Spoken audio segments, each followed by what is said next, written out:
nothing that I say on this subject will mean even a millifraction of anything compared to what Sidney Crosby told DK Pittsburgh Sports yesterday in San Jose. But I'm going to go ahead and say it anyway. Good morning to you. Good Wednesday morning from Salt Lake City. I'm Dejan Kovacevic of DK Pittsburgh Sports, and this is Daily Shot of Penguins. It comes your way bright and early every weekday. If you're into football and or baseball, I also offer daily shots of Steelers and Pirates in the same place that you found this. Penguins versus the Utah Hockey Club. That'll be here tonight at the Delta Center at 9:08 p.m. But before the team left San Jose and after the team's practice at SAP Center, Taylor Haas, our beat reporter at DK Pittsburgh Sports, had a one-on-one interview with Sid in which he made clear, yet again, maybe more emphatically than ever, that he's not going anywhere. A small sampling of that. There's been a lot of things said, and obviously that's a difficult part of losing. It's more than just the losses. It's all the stuff that comes with it. It's the it's all the different trickle down effect that comes with that, and that's the way it is. But understanding that, I know that all my energy and all my focus is towards helping us and doing the best we obviously can, and I can't control any of the other stuff. Let me lay out kind of the template for how this stuff works. Some doubt creeps into the Penguins' broader process. Maybe they're eliminated by the Rangers. Maybe they don't make the playoffs at all. Maybe they go through a really, really bad stretch like they did earlier this season. And that opens the door for the worst of the worst in the hockey world to, do their worst.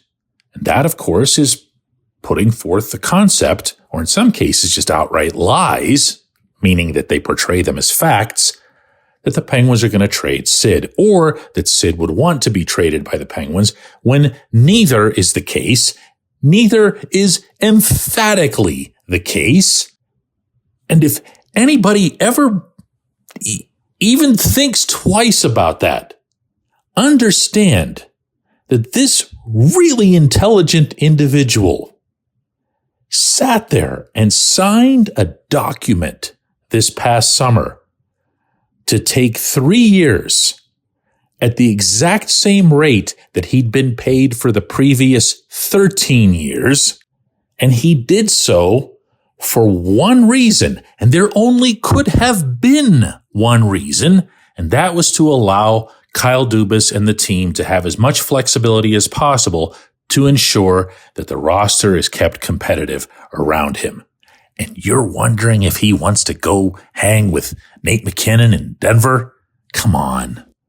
Even by hockey fan standards, and these are really low when it comes to rumors and that sort of thing, this is a bottoming out. This is, it's something that he doesn't deserve. Because when you get to the essence of what makes him who he is, you have to go back to every time that we've doubted him in any capacity that wasn't health related. And you have to ask yourself, in each situation, what was the one path that Sid could have taken that would have been the most right path as perceived by Pittsburgh and by Pittsburghers? And then ask yourself if he ever took a different path than that. That's who he is. And 18 years in, shouldn't we stop being surprised by that? When we come back, J1Q.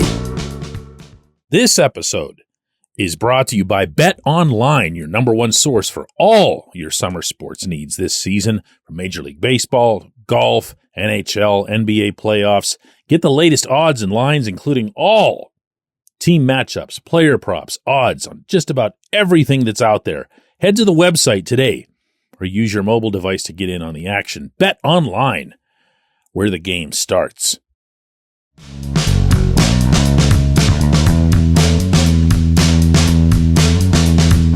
Today's J1Q comes from Sean, who asks, DK, am I a bad fan if I'm rooting for a draft pick at this point?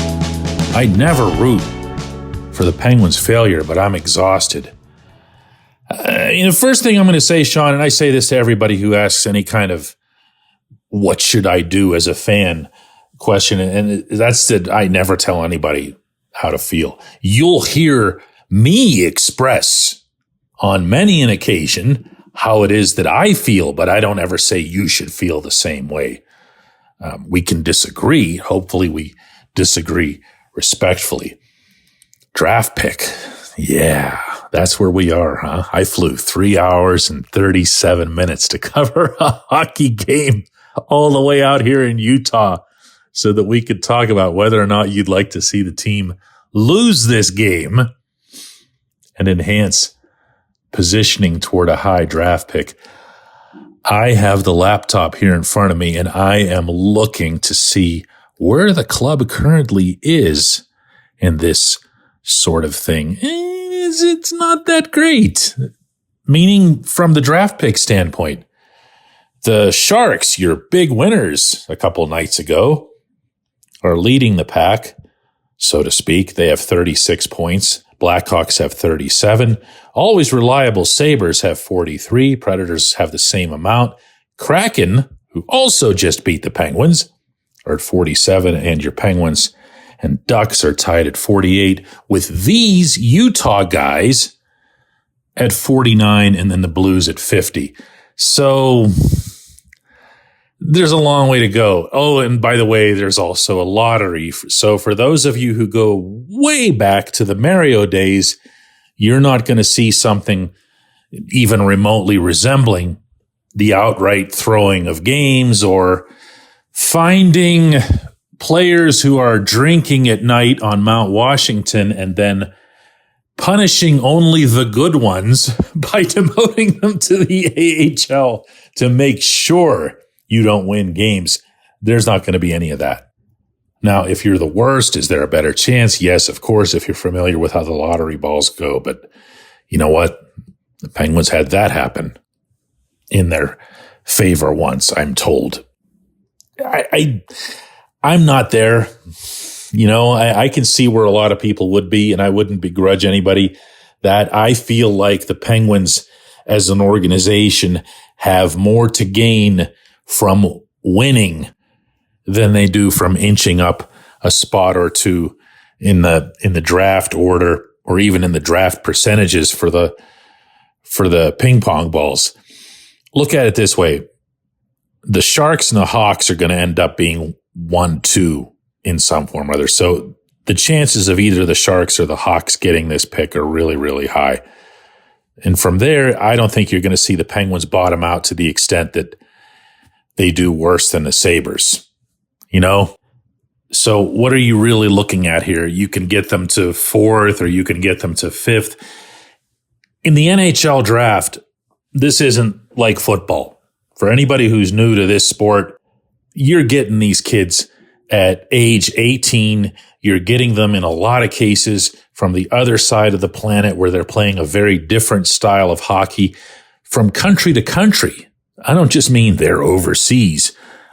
I mean from Finland to Sweden to Russia to Germany, Czechia, Slovakia, whatever it is, you're going to get very different types of metrics that you need, video that you need, and even then it's not going to necessarily benefit you. Just as a tiny example, in Sweden, everybody is taught to defend. Everybody's a two-way player.